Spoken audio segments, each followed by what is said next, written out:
Halo pemirsa, apa kabar? Info Dunia kembali hadir dengan sejumlah informasi peristiwa menarik dan unik dari berbagai penjuru dunia. Bersama saya Luis Ayu, simak informasinya untuk Anda.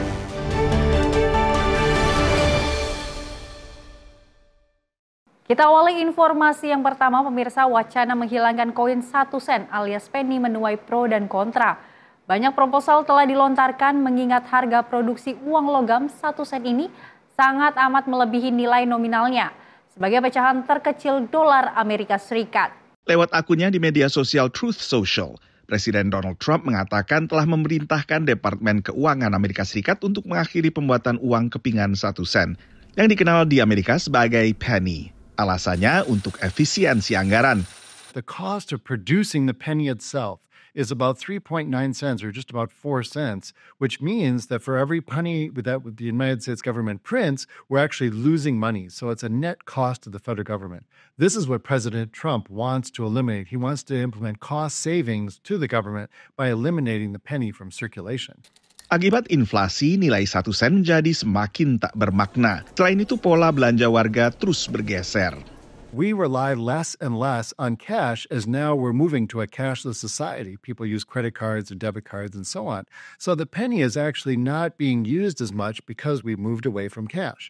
So it doesn't make as much sense to keep the penny around if it's not really serving a function. Proposal mengakhiri pembuatan uang logam 1 sen menuai beragam respons. Ada yang setuju karena jarang menggunakan pecahan 1 sen, ada juga yang keberatan. It's not necessary we need a change for work. Quarters and pennies, everything.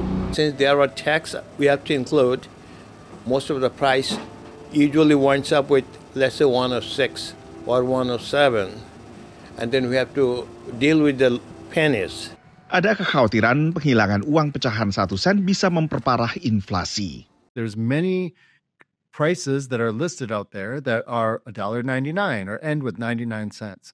These prices will now be rounded up to the nearest dollar, which means that most customers will end up paying 1 penny more than they were before, which in effect raises prices for consumers. Prices are hardly ever rounded down. Pengamat juga mencermati bakal ada dampak lain. Another interesting cost is that this increases the demand for the nickel, and the nickel actually costs a lot more to produce than the penny. It's almost 14 cents per nickel produced. So as we increase our reliance on nickels, because they're going to be the smallest unit, it actually is going to increase costs for the government. So it's really not clear how much cost savings the government will realize by eliminating the penny.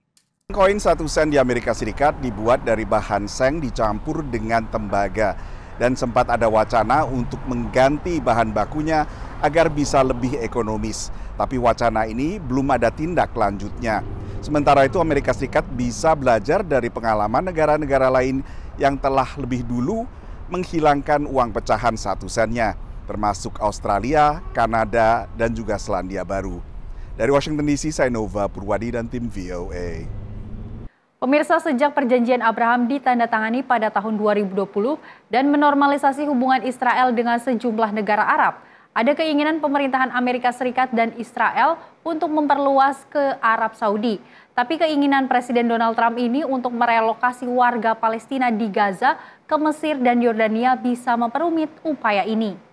Dalam berbagai kesempatan, Presiden Donald Trump melontarkan keinginannya untuk merelokasi warga Gaza ke negara Arab di sekitarnya.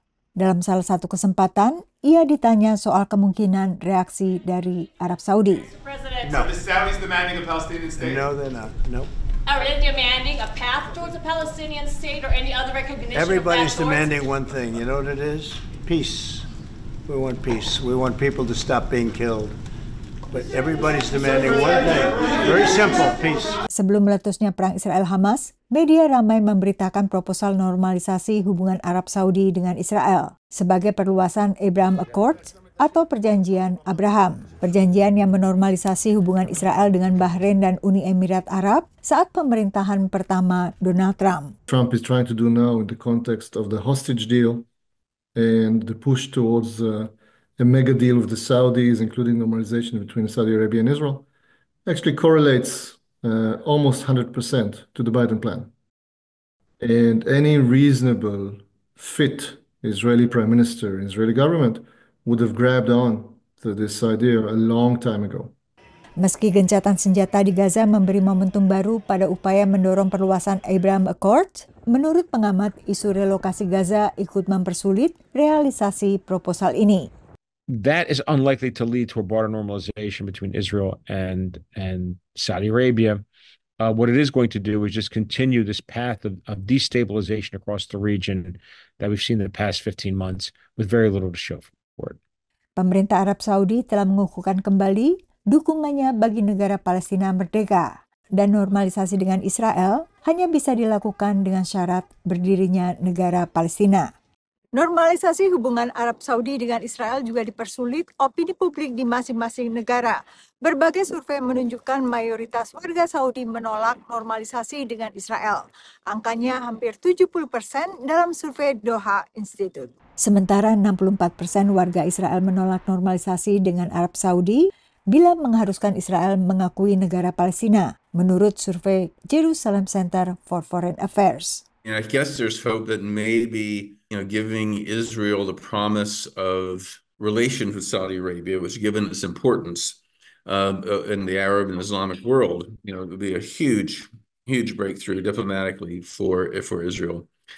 And so the idea is that, well, if we can hold out this carrot, hold out this, promise, that might get Israel to finally compromise to give some form of statehood to the Palestinians. Pada saat yang sama, Stephen Zun mengamati pemerintahan Benjamin Netanyahu enggan berkompromi soal isu Palestina dan memilih opsi militer karena merasa mendapat dukungan Amerika Serikat. Dari Washington DC, Yuni Salim dan tim VOA. Volodymyr Zelensky, Presiden Ukraina, menyebut ia akan mundur dari jabatan jika hal tersebut ditukar perdamaian dengan keanggotaan NATO bagi Ukraina.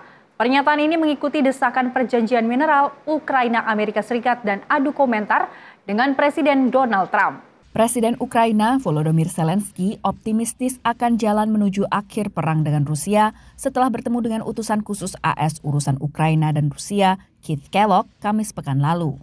Генерал Келлог, зустріч, яка відновлює надію, нам потрібні сильні угоди з Америкою, угоди, які справді спрацюють. Я доручив працювати швидко і дуже виважено. Економіка і безпека завжди мають йти поруч. І деталі угод мають значення. Чим краще прописані деталі, тим більше результат. Perjanjian yang sedang digodok memberikan AS kepemilikan atas 50% sumber daya mineral langka Ukraina, termasuk grafit, litium, dan uranium. Sebelumnya, Zelensky menolak perjanjian ini karena AS tak memberikan jaminan pertahanan. Presiden AS Donald Trump mendesak Zelensky untuk segera setuju dengan perjanjian ini. I've had very good talks with Putin and I've had not such good talks with Ukraine. They don't have any cards, but they play it tough. But we're not going to let this continue. This war is terrible. Dalam sepekan, Trump dan Zelensky saling adu komentar terkait perundingan perdamaian dengan Rusia. Trump menyebut Zelensky diktator karena tidak melaksanakan pemilu sejak serangan Rusia, sementara Zelensky menuduh Trump terjebak dalam gelembung disinformasi. Posisi AS terhadap Ukraina beralih cukup signifikan dengan peralihan pemerintahan dari presiden sebelumnya Joe Biden ke Presiden Donald Trump. Selama masa pemerintahan Biden, Ukraina dijanjikan bantuan sedikitnya 70 miliar dolar AS, jumlah terbesar bantuan pertahanan yang pernah diberikan Amerika Serikat.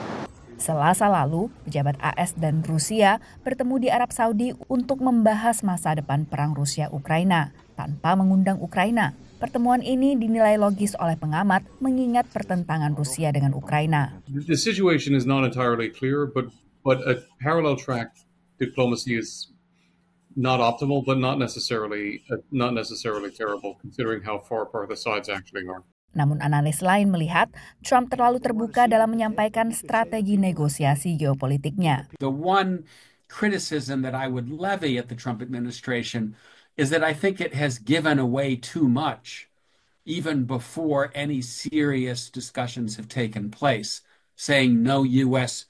boots on the ground, no NATO membership. This is all putting the cart before the horse, because we need to get a deal to stop the killing. Menlu AS Marco Rubio menyatakan akan ada kemungkinan Trump bertemu dengan Presiden Rusia Vladimir Putin.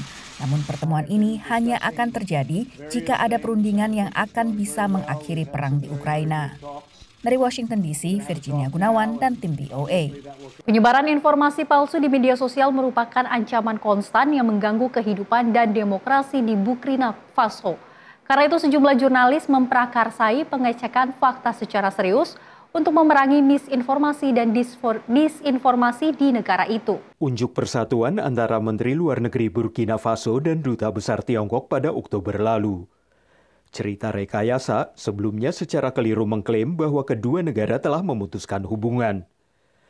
Menteri Karamoko Jean-Marie Traoré menyebut cerita itu sebagai sabotase diplomatik.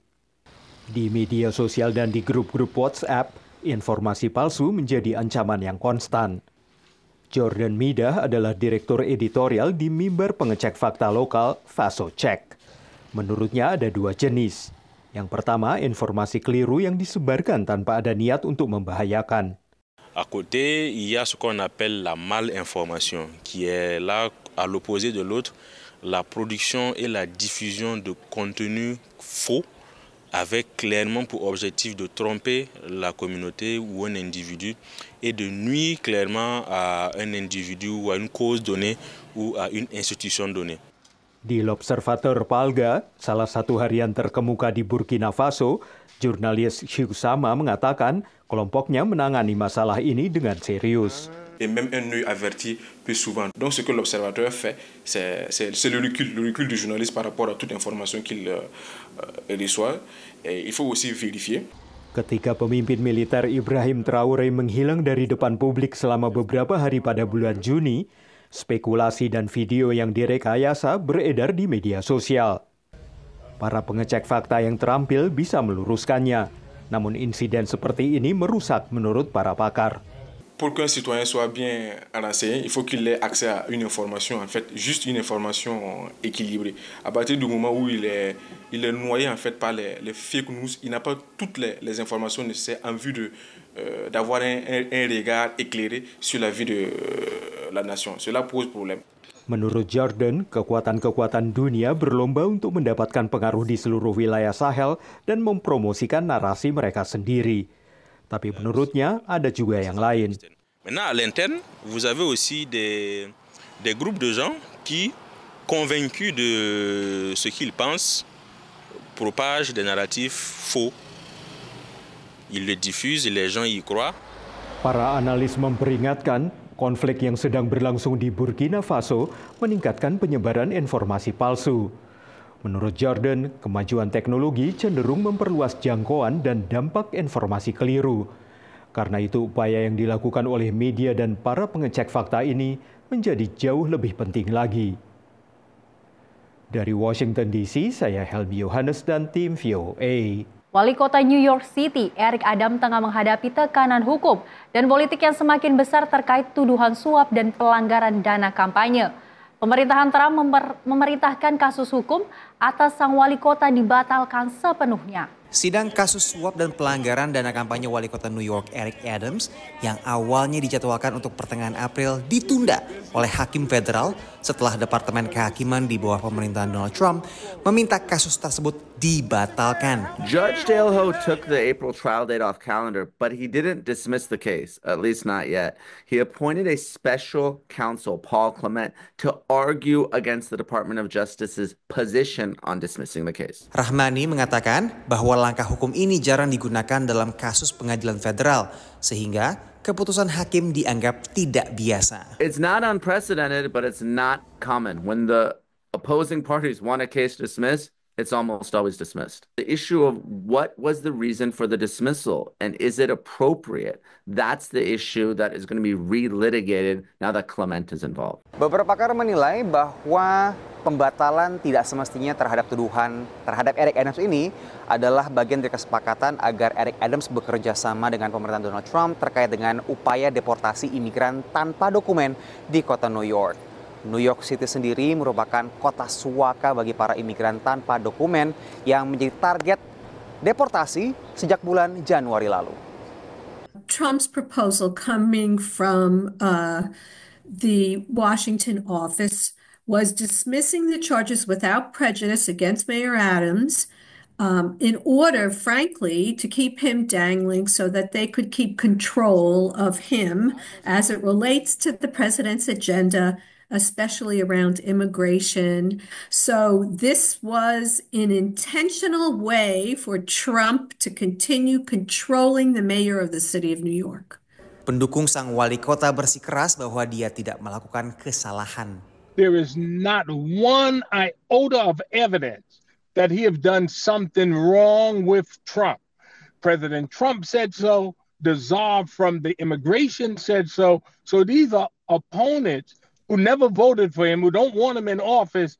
Presiden Donald Trump juga membela Eric Adams. It looked to me to be very political. Sementara itu, Gubernur New York, Kathy Hochul, telah menolak opsi untuk mencopot Adams dari jabatannya dan memilih untuk menerapkan pengawasan negara bagian terhadap pemerintah kota. I have determined that I will not commence removal proceedings at this time. My strong belief is that the will of the voters and the supremacy and sanctity of democratic elections preclude me from any other action. I cannot deny the people of this great city the power to make this decision for themselves. Dengan penundaan hukum, pengawasan negara bagian, dan meningkatnya sorotan publik, masa depan politik Eric Adams tetap tidak pasti.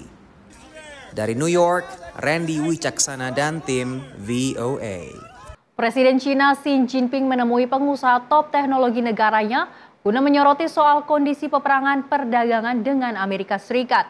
Pertemuan ini menguatkan teknologi China berekspansi secara global. Presiden Tiongkok Xi Jinping menyambut baik perkembangan pesat dan keberhasilan penting dari proyek teknologi sektor swasta domestik selama simposium yang dihadirkan oleh pengusaha top pada Senin lalu di Beijing, China.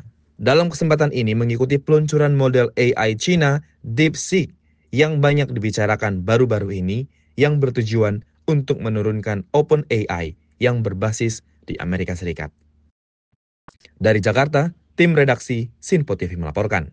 Musim penghargaan film dengan puncaknya The Oscar pada 2 Maret 2025 kembali menguak kesenjangan antara sukses sebuah film di box office dengan pemberian penghargaan. Satu jenis film yang sering kurang diperhitungkan adalah film animasi yang tak banyak dinominasikan sebagai film terbaik. I'm anxiety. Inside Out 2 menjadi film berpenghasilan terbesar sepanjang 2024. Film ini meraih $653 juta di box office domestik dan lebih dari $1 miliar dari bioskop di luar Amerika Serikat dan Kanada. Do you need assistance? Wild Robot juga menjadi salah satu film sukses sepanjang tahun yang sama. Tapi Wild Robot maupun Inside Out kedua tak masuk dalam nominasi Piala Oscar untuk film terbaik. In general, animation is just in its little corner on its own, but we'd love to champion it to be considered for best film, of course. Yeah. In fact, when we made Chicken Run in 2000, there was no animated feature category. We got nominated for a Golden Globe. There was a category in the Golden Globes, but not in the Oscars. Piala Oscar untuk kategori film animasi terbaik sendiri baru mulai diberikan pada 2002. Sepanjang sejarah Oscar selama hampir 1 abad, hanya 3 film animasi pernah dinominasikan untuk film terbaik. Diawali dengan Beauty and the Beast pada 1992, lalu Up, kemudian Toy Story 3. Saat penganugerahan Academy Awards tahun 2023, sutradara Guillermo del Toro mendesak penyelenggara Oscars untuk membuka kesempatan bagi film animasi menjadi film terbaik, karena menurutnya animasi adalah bagian industri film. I think what people often don't understand is that animated films, even ones made with computers, are handmade. And the same decision-making goes into those kind of films, in fact, even more so than like live action. Because you don't get anything by accident or by happenstance. You have to plan everything. So I would love to see it, but, obviously I don't get to call that stuff. Robot recharge time. Tapi sutradara film animasi menyadari tema humor dan juga stereotip animasi sebagai film untuk anak juga menghalangi apresiasi terhadap film seperti ini.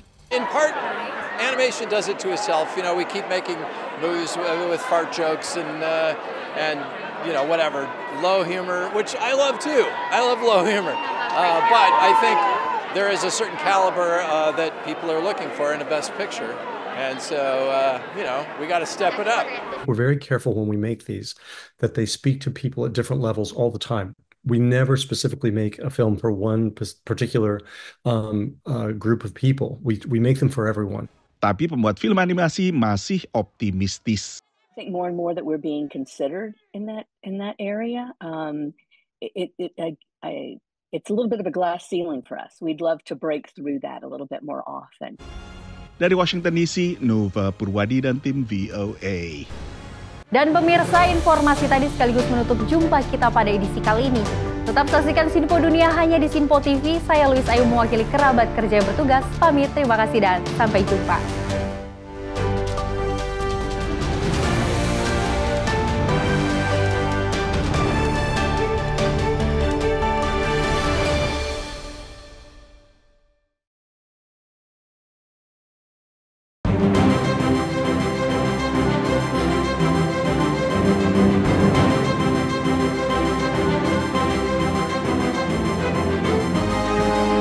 Simple TV, News, Sport, Entertainment.